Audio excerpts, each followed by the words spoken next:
My name is Rebecca Collins, and if someone had told me a quiet weekend would turn into one of the most meaningful lessons of my life, I wouldn't have believed them.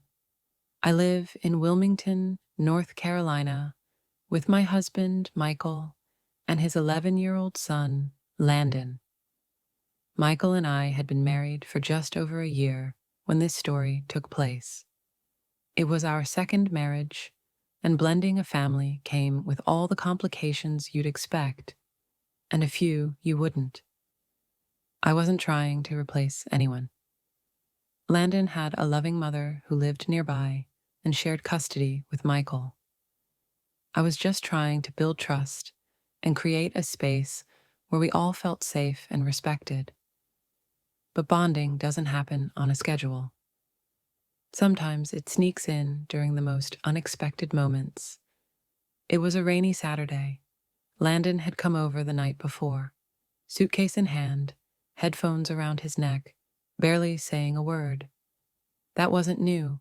He was quiet by nature, especially with me.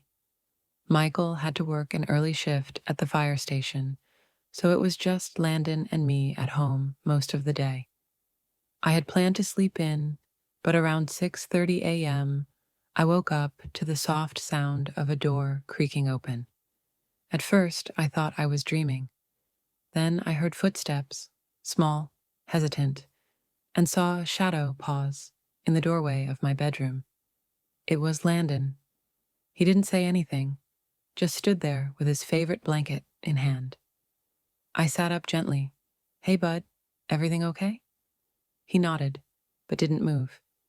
I noticed his eyes were red. "Bad dream?" I asked. He nodded again, this time more firmly. I patted the blanket next to me. "Want to sit for a bit?" He walked over slowly and sat on the edge of the bed, not quite facing me. We stayed in silence for a while. The rain tapped the windows softly, and all I could hear was the sound of him breathing. Calm now, but clearly unsettled. Finally, he spoke. "Do dreams ever come true?" I paused. "Sometimes. The good ones. And sometimes the bad ones try to pretend they're real too. But they fade." He looked up at me. This one didn't feel like it was going to fade. I asked if he wanted to talk about it. He shrugged. "It was about my mom, and dad, and you. Everyone disappeared." I placed my hand gently on the blanket between us. "That sounds scary," he whispered. "I didn't know where home was." That sentence hit me like a wave, because for months I had tried to be present, but not pushy, helpful, but not overbearing.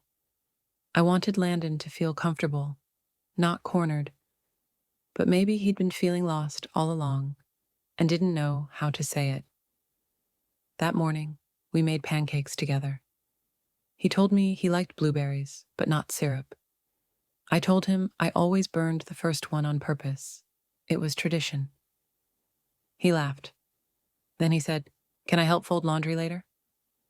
It was such a small question, but in that moment, I realized he was asking to belong, not just to be taken care of, but to participate, to contribute, to matter. The rest of the weekend was quiet but different.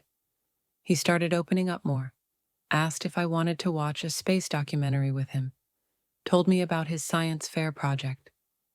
And when Michael got home Sunday night, Landon hugged him tight and said, "We had a good weekend." That was the first time he'd ever said that to both of us. I never told Michael about the early morning visit until months later. Not because I was hiding it, but because it felt like something that belonged to Landon.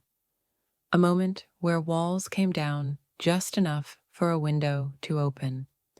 Now, almost 2 years later, Landon still doesn't talk much. But when he does, he says things that matter.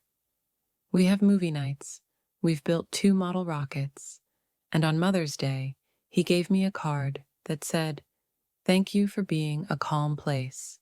I keep it in my nightstand drawer, right next to the note he once left after having another nightmare. It says, "I know where home is now.